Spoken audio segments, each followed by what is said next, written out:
بسم الله الرحمن الرحيم الحمد لله رب العالمين والصلاة والسلام على أشرف الأنبياء والمرسلين وعلى آله وصحبه ومن تبعهم بإحسان إلى يوم الدين أما بعد.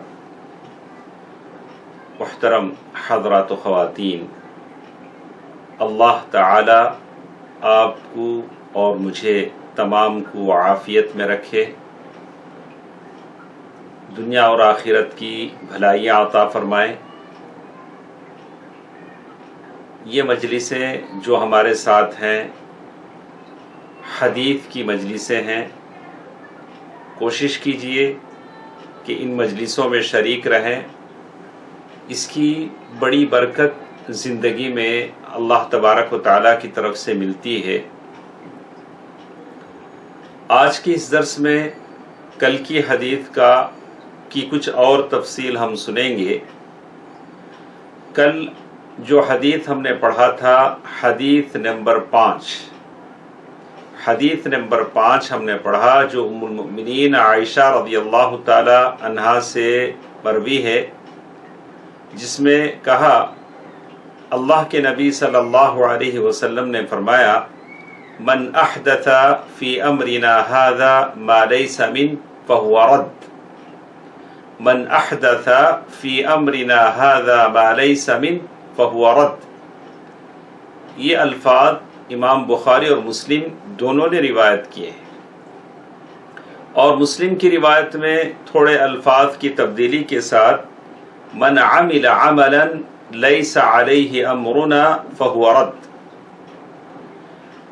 ام المؤمنین عائشہ رضی اللہ تعالی عنہا فرماتی ہیں کہ اللہ کے نبی صلی اللہ علیہ وسلم نے فرمایا، جس نے ہمارے اس دین میں کوئی چیز ایجاد کی جو اس میں نہیں ہے، جس نے ہمارے اس دین میں کوئی چیز ایجاد کی جو اس میں نہیں ہے، وہ مردود ہے، ناقابل قبول ہے۔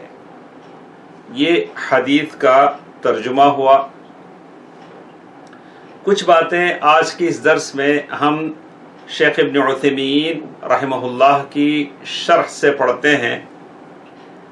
کل کے درس میں جو چیزیں ہمارے ساتھ تھیں اچھی طرح ہمارے سمجھ میں آ چکا کہ کسی بھی عمل کو اللہ تبارک و تعالی کے پاس اگر قبولیت ملنی ہے، میرا اور آپ کا عمل اللہ تبارک و تعالی کے پاس قبول ہونا ہے، تو اس کے لیے دو شرطیں کل کے درس میں ہمارے سمجھ میں آئی۔ ایک، اخلاص ہونا چاہیے، اور نفس کے لیے اخلاص بڑا مشکل ہے، اس لیے کہ نفس کا اخلاص میں کوئی فائدہ نہیں۔ نفس یہ چاہتا ہے کہ لوگ دیکھیں، لوگ تعریف کریں، لوگ واہ واہ کہیں، لیکن اللہ تبارک و تعالی چاہتے ہیں کہ نہیں، جو بھی عمل کرو صرف اللہ تبارک و تعالیٰ کے لیے کرو۔ اسی کو اخلاص کہتے ہیں۔ وما امروا الا ليعبدوا الله مخلصین له الدین انا اغنى الشركاء عن الشرك۔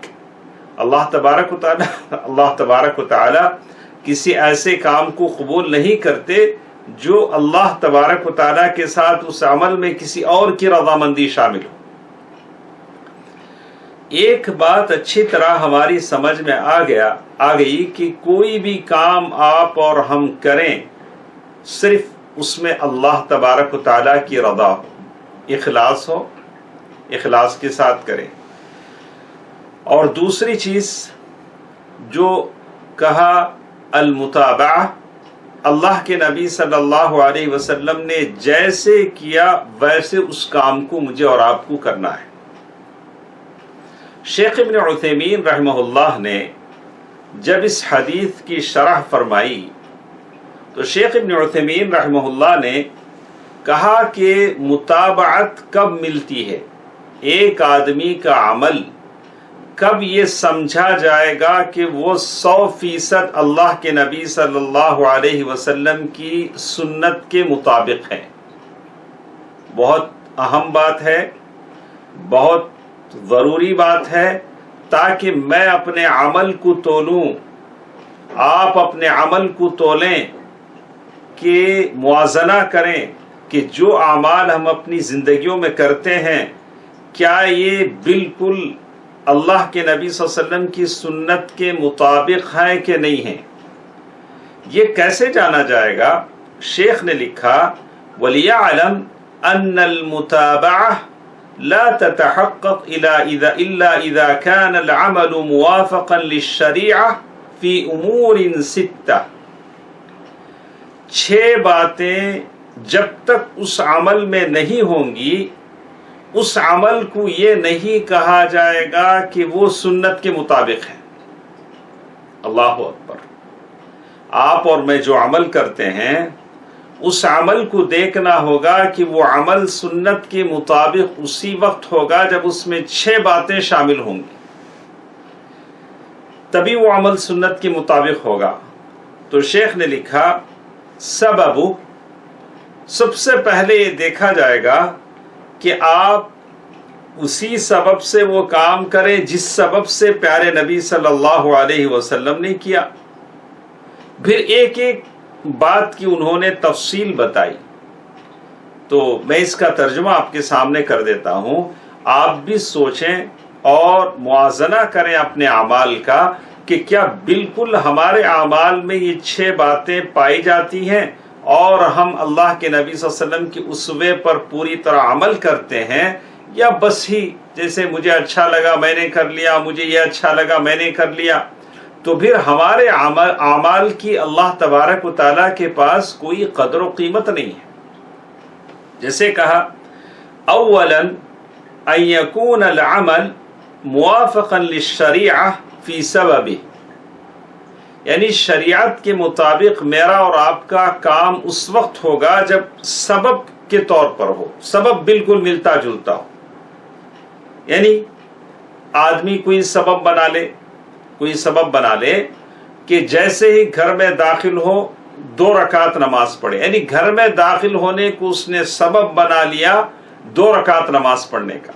یہ تو ہے کوئی آدمی مسجد میں جاتا ہے تو تحیۃ الوضو کے طور پر، تحیۃ المسجد کے طور پر آدمی 2 رکعت نماز پڑھتا ہے. لیکن کوئی اس طرح کا کوئی سبب بنا لے کہ میں 2 رکعت نماز پڑھنے کا سبب ہے کہ میں گھر میں داخل ہوں. جیسے کہا ان یصلی رکعتین کلما دخل بیتہ ویتخذها سنہ، آدمی اسے سنت کے طور پر بنا لے. تو شیخ نے لکھا فہذا مردود، یہ رد ہے. سبب ہونا چاہیے، سبب وہی سبب ہوگا جو اللہ کے نبی صلی اللہ علیہ وسلم نے بتلایا. سبب کیا ہے؟ اللہ کے نبی صلی اللہ علیہ وسلم نے سبب بتایا تحیۃ الوضو ہے، تحیۃ المسجد ہے. آدمی ایسے وقت میں مسجد میں داخل ہوتا ہے کہ وہ سنت کا وقت نہیں ہے یا اذان کے بعد کا وقت نہیں ہے، اور آدمی مسجد میں آتا ہے تو وہ تحیۃ المسجد پڑھ لے یا تحیۃ الوضو، دونوں میں سے جسے کوئی ایک بات جسے کہتے ہیں. تو سبب وہی ہوتا ہے جو اللہ کے نبی صلی اللہ علیہ وسلم جس سبب سے کرے آپ اور ہم اسی سبب سے کریں گے تو وہ سنت کے مطابق کام ہوگا. جیسے اللہ کے نبی صلی اللہ علیہ وسلم نے مسلمانوں کے لیے 2 عیدیں رکھی ہیں. اگر کوئی آدمی جس دن جنگ بدر ہوئی اس دن عید کے طور پر منا لے کہ آج مسلمانوں کو فتح مندی ہوئی، جیسے شیخ نے لکھا لو ان احدا احدث عیدا لانتصار المسلمین فی بدر فانه يرد علیہ لانه ربطه بسبب لم يجعله اللہ ورسولہ سببا. اس نے عید منانے کے لیے کسی ایسی چیز کو سبب بنایا جو اللہ اور اس کے رسول صلی اللہ علیہ وسلم نے نہیں بنایا. تو پہلی چیز میرا اور آپ کا عمل اللہ کے نبی صلی اللہ علیہ وسلم کی سنت کے مطابق ہے تو یہ دیکھنا پڑے گا کہ میرا اس عمل کو کرنے کا بالکل وہی سبب ہونا چاہیے جو اللہ کے نبی صلی اللہ علیہ وسلم نے جس سبب سے کیا ہے. اگر سبب غلط ہوتا ہے، بلا وجہ ہوتا ہے، تو پھر وہ صحیح معنی میں اللہ کے نبی صلی اللہ علیہ وسلم کی سنت کے مطابق میرا عمل نہیں ہے. دوسری چیز شیخ نے لکھا کہ ان یکون العمل موافقا للشریعہ فی الجنس، یعنی ہمارا اور آپ کا کام شریعت کے مطابق اس وقت ہوگا جب اس کی جنس ایک ہو. جیسے شیخ نے مثال بیان کیا کہ عید کے موقع پر ایک آدمی نے، بقرعید کے موقع پر ایک آدمی نے گھوڑا ذبح کیا. گھوڑا ذبح کیا، یہ اللہ کے نبی صلی اللہ علیہ وسلم کی سنت نہیں ہے. اللہ کے نبی صلی اللہ علیہ وسلم نے سنت یہ بتا دی کہ جو عید کے موقع پر جو جانور ذبح کیے جاتے ہیں، یا تو وہ اونٹ ہوں گے یا تو گائے ہوں گے، یعنی گائے کی جو نسل ہے، اور یا تو وہ بکری بکرا یا چھیلا چھیلی یہ ہوں گے. تو یہ 3 قسم کے جانور بتائے گئے. اگر کوئی اس سے ہٹ کر گھوڑا ذبح کرتا ہے، اس نے جنس کو بدل دیا، جو کیٹیگری اس نے جنس کو بدل دیا، اس نے سنت کی مخالفت کر دی. پہلی چیز سبب، جس سبب سے اللہ کے نبی صلی اللہ علیہ وسلم نے کیا اسی سبب سے آپ کو وہ کام کرنا ہے، مجھے کرنا ہے، تب میں نے اللہ کے نبی صلی اللہ علیہ وسلم کی سنت کی پیروی کی. دوسری چیز، جو جس جنس یعنی آدمی، جو اللہ کے نبی صلی اللہ علیہ وسلم نے بتایا کہ بقرعید کے موقع پر اونٹ، گائے اور بکرے کی قربانی ہو، اگر میں بدل کر کہوں کہ چلو میں گھوڑا ذبح کرتا ہوں تو کہا کہ نہیں ہوگا. عید کے موقع پر البتہ نہیں ہوگا. کسی اور موقع پر آدمی کہے کہ میں غریبوں کو کھلانے کے لیے گھوڑا ذبح کرتا ہوں تو صحیح ہے، لیکن عید کے موقع پر آپ کو وہی جانور ذبح کرنے ہیں جو اللہ کے نبی صلی اللہ علیہ وسلم نے بتائے ہیں، تبھی آپ سنت کے مطابق عمل کرنے والے ہوں گے اور سنت کے مطابق آپ کا عمل ہوگا. جیسے کہا اما لو ذبح فرسا لیتصدق بلحمها فهذا جائز. اگر کوئی آدمی گھوڑا اس نیت سے ذبح کرتا ہے کہ چلو میں غریبوں پر صدقہ و خیرات کروں تو یہ جائز ہے. لیکن عید کے موقع پر، بقرعید کے موقع پر وہی جانور ذبح ہوں گے جو اللہ کے نبی صلی اللہ علیہ وسلم نے بتائے. ایک تو بات تھی سبب کی، سنت کی اتباع میں اللہ کے نبی صلی اللہ علیہ وسلم نے جس سبب سے کیا اسی سبب سے آپ کو کرنا ہے، اور جو جنس اللہ کے نبی صلی اللہ علیہ وسلم نے کیا اسی جنس میں آپ کو کرنا ہے. اسی طرح ایک اور چیز، سنت کی اتباع کب ہوگی؟ آپ اور ہم کوئی بھی کام اسی قدر کریں جس قدر اللہ کے نبی صلی اللہ علیہ وسلم نے کیا ہے. ایک آدمی وضو بنانے کے لیے بیٹھتا ہے تو وضو میں ہر عضو کو آدمی ایک ایک بار دھونا فرض ہے. مطلب آدمی چہرہ ایک بار دھوئے گا فرض ہو جاتا ہے. اگر گھر میں پانی کم ہے، پانی بہت کم رہتا ہے، یہ ضروری نہیں ہے کہ آدمی 3 مرتبہ ہی دھوئے پانی کم ہونے کے باوجود. اگر ایک مرتبہ دھو لیتا ہے تو فرض ہو جاتا ہے، اس کا وضو ہو جاتا ہے. لیکن 3 مرتبہ دھوتا ہے تو سنت ادا ہو جاتی ہے. سنت ہے، مسنون عمل ہے. اگر 3 سے زائد مرتبہ وضو میں دھوتا ہے تو یہ غلط ہے، یہ غلط ہے. تو کہا کہ اگر کوئی آدمی 3 سے زائد مرتبہ 4 مرتبہ دھوتا ہے، جیسے کہا رجل توضأ 4 مرات اے غسل کل عضو 4 مرات فالرابع لا تقبل. چوتھی بار جو اس نے کیا وہ قبول نہیں ہوگا، اس لیے کہ شریعت نے جتنا بتایا اتنا ہے، اسی پر عمل کرنا ہے. اللہ کے نبی صلی اللہ علیہ وسلم نے بتلایا من زاد علی ذلک فقد اساء وتعدى وظلم. جس نے اس پر زیادہ کیا اس نے ظلم کیا. تو وضو میں آپ 1 مرتبہ دھوئیں گے تو فرض ادا ہو جاتا ہے، آپ کا وضو ہو جاتا ہے. ایک بار، ہاتھ ایک بار، چہرہ ایک بار دھویا، وضو ہو جاتا ہے. 3 مرتبہ دھو لیں گے سنت ادا ہو جاتی ہے. اگر 3 سے زائد مرتبہ دھوئیں گے تو یہ غلط ہے، یہ غلط ہے. اور کچھ لوگ شکی مزاج کے ہوتے ہیں، دھوتے ہیں، وضو کر کے آتے ہیں، پھر جاتے ہیں وضو کرتا ہے، پھر جاتے ہیں وضو کرتے ہیں. ہاں اگر ان کو یقین ہے کہ میرا وضو ٹوٹ گیا ہے تو بات الگ ہے، لیکن صرف شک کی بنیاد پر آپ ایسا سارا کام نہیں کر سکتے ہیں. تو پہلی چیز معلوم ہوئی، سنت کے مطابق میرا عمل اس وقت ہوگا جب سبب یکساں ہو. دوسری چیز جنس میں تبدیلی نہ ہو، جو کام اللہ کے نبی صلی اللہ علیہ وسلم جس وقت کہا اور جو کرنے کو کہا وہی کرے، اور تیسری چیز جس قدر اللہ کے نبی صلی اللہ علیہ وسلم نے کیا اسی قدر کرے، اپنی مرضی سے بڑھا نہ لے، اپنی مرضی سے آدمی بڑھا نہ لے۔ جیسے آدمی ہم لوگ ادا دیتے ہیں، اذان کے آخر میں آدمی لا الہ الا اللہ اذان کے آخر میں کہتے ہیں۔ اب اگر کوئی آدمی سوچے کہ اذان کے آخر میں لا الہ الا اللہ پر میں کیوں بس کر لوں، اچھا ہوگا کہ میں پھر اس کے ساتھ محمد الرسول اللہ بھی ملا دوں، بولا کہ نہیں، یہ غلط ہے۔ اللہ کے نبی صلی اللہ علیہ وسلم نے جتنا جہاں بتایا اتنا ہی مجھے کرنا ہے، نہ کہیں بڑھانا ہے نہ کہیں گھٹانا ہے، میں ایسا نہیں کر سکتا۔ اسی طرح ایک اور چیز جس میں شیخ نے بتایا ہے، کہتے ہیں کہ قدر کے یعنی مقدار کے بعد ایک اور چیز ہمارے ساتھ ہے کہ ان یکون العمل موافقا فی الکیفیہ، جس کیفیت میں اللہ کے نبی صلی اللہ علیہ وسلم نے عمل کیا ہے اسی کیفیت میں آپ کو کرنا ہے۔ کیفیت یعنی طریقے کے مطابق، کیفیہ کہتے ہیں طریقہ، یعنی کیسے آپ کو کرنا ہے۔ تو جیسے اللہ کے نبی صلی اللہ علیہ وسلم نے بتلایا کہ ایک آدمی نماز پڑھے گا تو پہلے قیام کرے گا، پھر اس کے بعد رکوع کرے گا، پھر اس کے بعد سجدہ کرے گا۔ اب میں کہتا ہوں ارے میرا من اچھا لگتا ہے کہ پہلے میں سیدھے سجدے میں چلا جاؤں، اس کے بعد وہ اٹھ کر رکوع کروں، بولا کہ نہیں، ایسا نہیں چلے گا۔ ایسا نہیں چلے گا کہ آپ پہلے سیدھے سجدے میں چلے جائیں پھر اٹھ کر رکوع کریں، ایسا نہیں چلے گا۔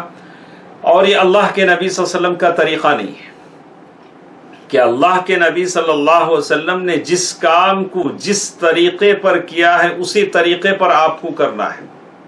اللہ کے نبی صلی اللہ علیہ وسلم نے جیسے کچھ عبادات بجا لائے اسی طریقے پر آپ کریں گے، جو کچھ جیسے اللہ کے نبی صلی اللہ علیہ وسلم نے بتلایا ویسے کریں گے۔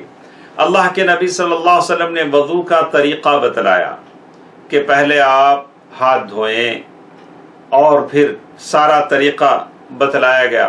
اب اگر ایک آدمی کہتا ہے کہ میں پہلے پیر دھو لیتا ہوں، پھر سر کا مسح کر لیتا ہوں، پھر ہاتھ دھو لیتا ہوں، پھر چہرے پر آتا ہوں، پھر چہرہ دھوتا ہوں، تو کہا جائے گا کہ آپ کا وضو باطل ہے، آپ کا وضو نہیں چلے گا۔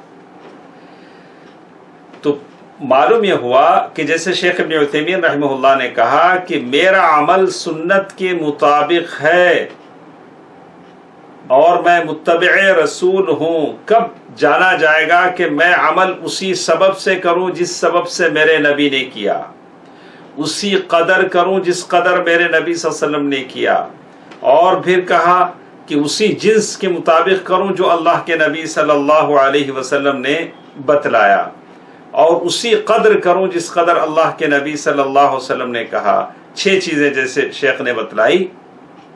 آگے چل کر کہتے ہیں کہ اللہ کے نبی صلی اللہ علیہ وسلم کی سنت کے مطابق عمل کرنے کے لیے مجھے دیکھنا ہوگا کہ جس زمانے میں جس وقت اللہ کے نبی صلی اللہ علیہ وسلم نے بتلایا اسی وقت میں وہ کام کروں۔ اللہ کے نبی صلی اللہ علیہ وسلم نے بتلایا کہ دیکھو فلاں وقت ظہر کی نماز پڑھو، یہ اس وقت ظہر کی نماز کا وقت داخل ہوتا ہے، یعنی جب زوال کا وقت ختم ہو جاتا ہے ظہر کی اذان کا وقت شروع ہو جاتا ہے۔ اور پھر بتایا کہ عصر کی نماز کا وقت اس وقت شروع ہوتا ہے، مغرب کی نماز کا وقت اس وقت شروع ہوتا ہے۔ اللہ کے نبی صلی اللہ علیہ وسلم نے ساری باتیں بتلا دی۔ اب اگر میں کہتا ہوں کہ ارے عشاء تک کون انتظار کرے گا، چلو ایسا کرتے ہیں کہ مغرب اور عشاء دونوں ملا کے پڑھ لیتے ہیں۔ اور بہت سارے لوگوں نے کہا کہ ارے جو اللہ ہر نماز کو اس کے وقت پر قبول کرتا ہے ساری نمازوں کو ایک وقت پر بھی قبول کرتا ہے، چلو ایک ہی مرتبہ 5 وقت کی نمازیں پڑھ لی، قصہ ختم، ابھی ہر نماز کی کوئی فکر نہیں۔ تو یہ التلاعب بالدین، یہ دین کے ساتھ کھلواڑ ہے، مذاق ہے دین کا۔ ایسے ہی لوگوں کو اللہ نے سور اور بندر بنا دیا تھا جو دین کا مذاق کرتے ہیں۔ تو سنت یہ ہے کہ ہر عبادت کو اللہ کے نبی صلی اللہ علیہ وسلم نے جس وقت کرنے کا حکم دیا اسی وقت کرے۔ اللہ کے نبی صلی اللہ علیہ وسلم نے فرمایا کہ 9 ذی الحجہ کو سارے حاجی عرفات میں رہیں گے۔ اگر کوئی کہتا ہے کہ نہیں تب بھیڑ زیادہ رہے گی، میں سیدھے مکہ چلا جاتا ہوں، ابھی طواف کر لیتا ہوں، ابھی بھیڑ نہیں ہے، بولا کہ نہیں، ایسا تو نہیں ہو سکتا ہے۔ تو سنت یہ ہے کہ اللہ کے نبی صلی اللہ علیہ وسلم نے جس وقت جو عمل کیا اسی وقت آپ کو کرنا ہوگا۔ جیسے اللہ کے نبی صلی اللہ علیہ وسلم نے بتلایا کہ عید کی نماز کے بعد، بقر عید کی نماز کے بعد جانور ذبح کرو۔ اب اگر کوئی کہتا ہے کہ نہیں تو پہلے ذبح کر لیتے ہیں تاکہ سارے لوگ کھا لیں، غریبوں کو بانٹ سکے، جیسے اس صحابی نے کیا، نیت اچھی تھی۔ اللہ کے نبی صلی اللہ علیہ وسلم نے فرمایا کہ یہ جو جانور تم نے ذبح کیا ہے وہ بس ایسا جانور ہے جو قربانی کا نہیں، وہ کھانے پینے کے کام آ سکتا ہے۔ تو اللہ کے نبی صلی اللہ علیہ وسلم نے جو وقت جس کام کے لیے بتایا ہے اسی وقت کریں، جو نماز کا وقت جو بتایا ہے اسی وقت بتائیں۔ اللہ کے نبی صلی اللہ علیہ وسلم فرمایا کہ فجر کی نماز اندھیرے میں پڑھی جاتی ہے۔ صحابہ کرام کہتے ہیں کہ ہم فجر کی نماز پڑھ کر نکلتے تو ہم ایک دوسرے کو پہچان نہیں پاتے تھے، اتنی تاریکی باہر ہوتی تھی۔ آج فجر کی نماز کب پڑھتے ہیں؟ کافی دیر سے لوگ پڑھتے ہیں۔ کوشش کریں سنت کے مطابق فجر کی نماز ادا کرنے کی۔ آخری ایک چیز ہمارے ساتھ رہ گئی ہے، اللہ کے نبی صلی اللہ علیہ وسلم نے جس عمل کو جہاں کیا ہے وہیں آدمی کرے، جیسے کہا کہ فَلَوْ أَنَّ أَحَدًا اعتکف، اللہ کے نبی صلی اللہ علیہ وسلم نے مسجد میں اعتکاف کیا، اللہ کے نبی صلی اللہ علیہ وسلم کی بیویوں نے بھی مسجد میں اعتکاف کیا۔ اب اگر کوئی اس قانون کو بدل دے، بولے کہ ارے کوئی بات نہیں ہے، عورتوں کا اعتکاف گھر میں ہوتا ہے، یہ کس نے کہا؟ اللہ کے نبی صلی اللہ علیہ وسلم کی بیویاں مسجد میں اعتکاف کر رہی ہیں، امہات المؤمنین، آپ کہہ رہے ہیں ہماری عورتوں کا اعتکاف گھر میں ہوتا ہے، یہ کس نے کہہ دیا؟ اگر کوئی اس طرح کر لیتا ہے تو وہ سنت کے مطابق نہیں ہے، سنت کے مطابق نہیں ہے۔ کہا فالاعتکاف محلہ المساجد، اعتکاف کی جگہ مسجدیں ہیں، گھر نہیں ہیں۔ تو معلوم یہ ہوا کہ آدمی جب تک ان چیزوں پر عمل نہیں کرے گا تب تک صحیح معنی میں وہ سنت کے مطابق عمل کرنے والا نہیں ہوگا۔ وہ 6 باتیں جو میں نے آپ کے سامنے بتائی، سبب آپ جو کام کریں اسی سبب سے کریں جس سبب سے میرے نبی صلی اللہ علیہ وسلم نے کیا ہے، تو آپ سنت کے مطابق عمل کرنے والے ہیں۔ وجنسو، جس چیز کی قربانی اللہ کے نبی صلی اللہ علیہ وسلم نے دی اسی چیز کی قربانی آپ کریں۔ اور صدقہ فطر اللہ کے نبی صلی اللہ علیہ وسلم نے اناج سے دیا ہے تو آپ اناج سے دیں، تو آپ پوری سنت کے مطابق عمل کرنے والے ہیں۔ وقدرو، اور جتنا کام اللہ کے نبی صلی اللہ علیہ وسلم نے کیا اتنا کام ہی آپ کریں، اس میں بڑھائے چڑھائے نہیں۔ جتنا اللہ کے نبی صلی اللہ علیہ وسلم نے کیا ہے اتنا کریں۔ 3 مرتبہ وضو میں ہاتھ دھونے کو کہا، آپ 3 مرتبہ دھوئیں، اس سے زیادہ نہ کریں۔ اور جیسے کرنے کو کہا ویسے کریں۔ اللہ کے نبی صلی اللہ علیہ وسلم نے طریقہ بتلا دیا کیسے آپ کو کرنا ہے، یعنی ترتیب سے دھونا ہے اور ترتیب سے نماز پڑھنا ہے۔ کوئی سجدہ کر لے رکوع سے پہلے تو کہا کہ یہ چیز نہیں چلے گی۔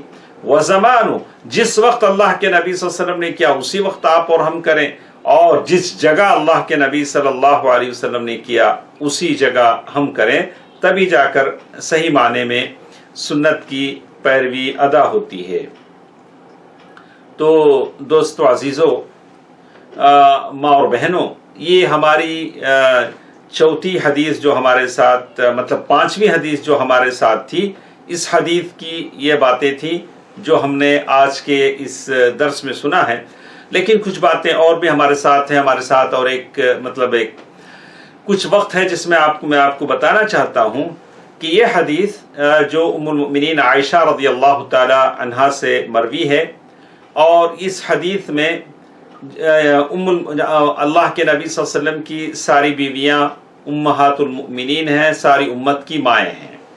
لیکن جیسے آپ تمام جانتے ہیں کہ یہ جو اللہ کے نبی صلی اللہ علیہ وسلم کی بیویوں کا سارے مومنوں کے لیے ماؤں کا جو حکم ہے وہ تکریمی ہے اور بالکل ویسے نہیں ہے جیسے عام مائیں ہیں.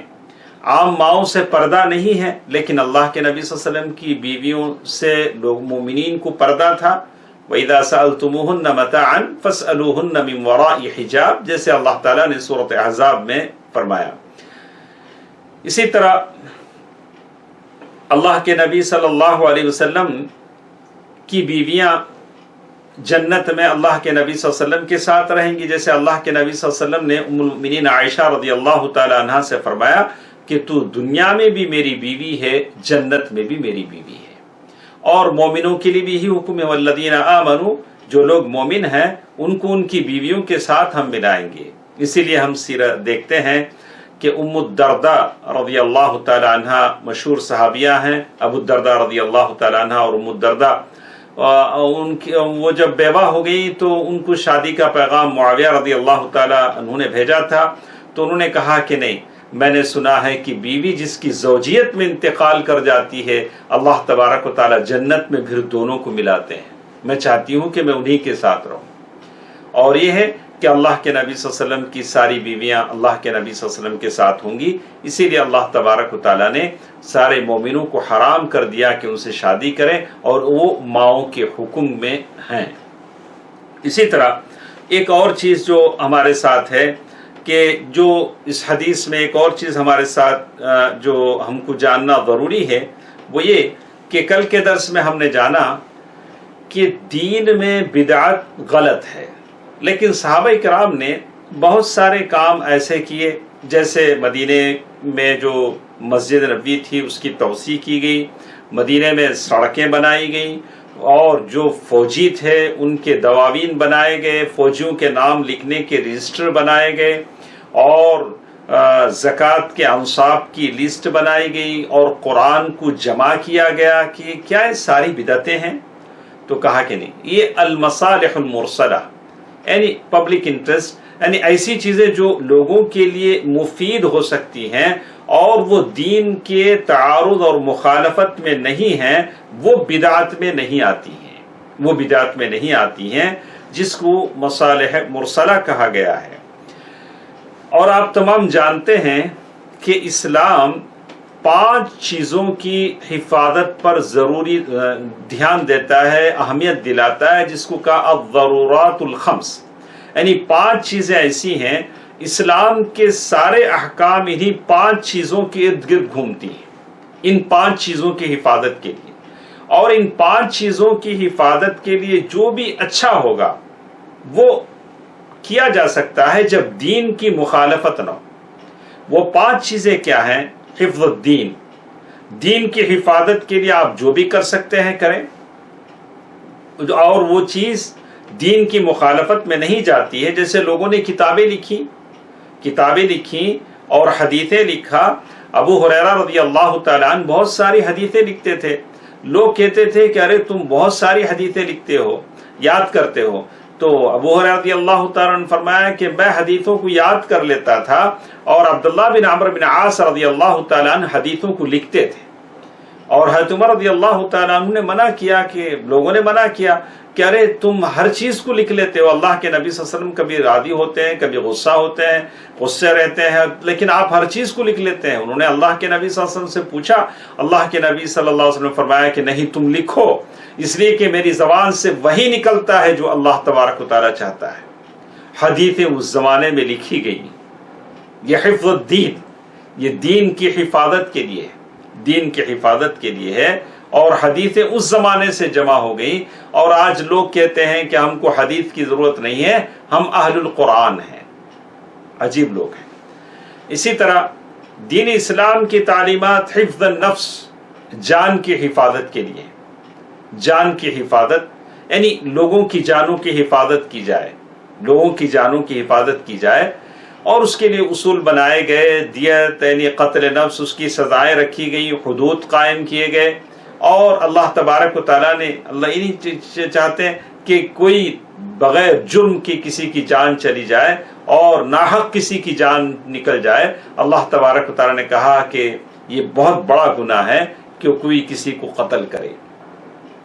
اور اسی طرح حفظ المال، دین کا ایک اہم مقصد یہ بھی ہے کہ مال کی حفاظت ہو، اس کے لیے اللہ تعالیٰ نے سود کو حرام کیا اور جائز تجارت کے احل اللہ البیع وحرم الربا، یعنی اللہ تعالیٰ نے کاروبار کو حلال کیا، سود کو حرام کیا، اور بتایا گئے کہ کوئی کسی کا مال زبردستی نہیں لے سکتا، اس کے اصول بنائے گئے، اس میں جو بھی ڈیولپ ہو سکتا ہے اور وہ دین کی مخالفت میں نہیں ہے تو یہ بدعت نہیں ہے۔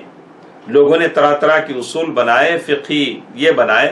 اور اسی طرح ایک اور چیز حفظ النسل، نسل کی حفاظت، یعنی آدمی یہ ہو کہ ایک رحم میں کسی دو آدمی کا کیا یعنی ایسا ہو کہ اسی لیے کہا گیا کہ ایک عورت جب خلا لیتی ہے یا طلاق لے لیتی ہے تو اسے عدت کی میعاد بتائے گئی، کتنے مہینے وہ عدت کرے، اور اس کا مقصد یہ ہے کہ بالکل وہ پاک و صاف ہو جائے، اب اس پر پہلے شوہر کا کوئی حق نہ رہے، اور اس کے پیٹ کی تھیلی میں رحم میں کوئی اور چیز باقی نہ رہے، اور بالکل وہ صاف ہو جائے۔ یہ حفظ نسل ہے اور نسل کی حفاظت بتائے گی، اور یہ سارے اصلاح۔ اور اسی طرح حفظ العقل، اور عقل کی حفاظت بتائے گی، اور کہا کہ آدمی جب بالغ ہو جائے، مطلب اپنی ذہنی طور سے وہ پختہ ہو جائے، تبھی اس کے حوالے مال کیا جائے، اور پاگل کے حوالے وَلَا تُؤْتُوا السُّفَهَاءَ أَمْوَالَكُمُ الَّتِي، یعنی بیوقوفوں کو اپنا مال مت دو۔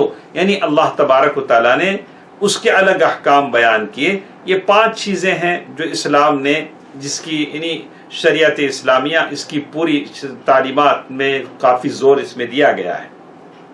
تو معلوم یہ ہوا کہ میں آپ کو یہی بتانا چاہتا تھا کہ بدعت الگ چیز ہے، مصالح مرسلہ الگ چیز ہے۔ جیسے آج کل ہم لوگ کہتے ہیں کہ اس فرق کو نہیں سمجھنے کی وجہ سے لوگ اعتراض کرتے ہیں، ارے کیسے آپ لوگ ہیں، ہر چیز کو بدعت حرام حرام بولتے ہیں۔ ارے جو بدعت ہے وہ بدعت ہے، جو حرام ہے وہ حرام ہے۔ پہلے سمجھو کہ بدعت کیا ہے۔ اگر دین میں، اسی لیے کہتے ہیں علماء کہتے ہیں کہ بہت ساری چیزیں ایسی ہیں، بدعتیں ایسی ہیں جو کفر کے درجے تک پہنچا دیتی ہیں۔ بعض بدعتیں گناہ صغیرہ ہیں، اس کا حکم الگ ہے، لیکن آدمی کو بہرحال بدعت سے بچنا چاہیے تاکہ وہ کفر کی حدود کو نہ چھوئے۔ اسی لیے شیخ نے اپنے درس میں، اپنے شرح میں لکھا، تقسیم آخر للبدع وهو اولا اما ان تكون البدع كبيرة من الكبائر وقد تصل الى الكفر۔ کبھی بدعت اتنی گناہ کبیرہ کی حیثیت ہو جاتی ہے کہ وہ کفر کے حد تک پہنچ جاتی ہے، اما ان تكون صغیرہ، یا کبھی بدعت گناہ صغیرہ کے حکم میں ہوتی ہے۔ تو آدمی بھرے بدعتوں سے اپنے آپ کو دور رکھے۔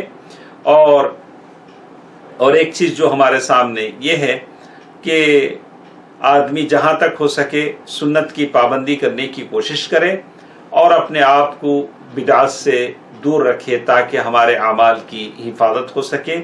تو ساری حدیث کا خلاصہ ہم نے سمجھا، اور کل کے درس میں میں نے بتایا کہ یہ غلط ہے جیسے لوگوں نے کہا کہ بدعت حسنہ ہے، بدعت سیئہ ہے، اور انہوں نے اس قول سے، حضرت عمر رضی اللہ تعالیٰ عنہ کی اس قول سے دلیل لیا، نعم البدعہ نعمت البدعۃ ہذہ۔ عمر رضی اللہ تعالیٰ عنہ نے فرمایا کہ یہ کیا اچھی بدعت ہے۔ عمر رضی اللہ تعالیٰ عنہ کی وہ بات زبان لغوی حساب سے تھی، زبان کے حساب سے تھی، وہ کوئی اصطلاح نہیں تھی۔ تو اسی لیے کہتے ہیں کہ یہ کئی باتیں ہیں جو اس میں پوری تفصیل کے ساتھ آدمی نہیں سمجھے گا، تو کم از کم ہر مسلمان کے لیے اتنا تو ہونا چاہیے کہ بدعت کیا ہے، سنت کیا ہے، آدمی سمجھے۔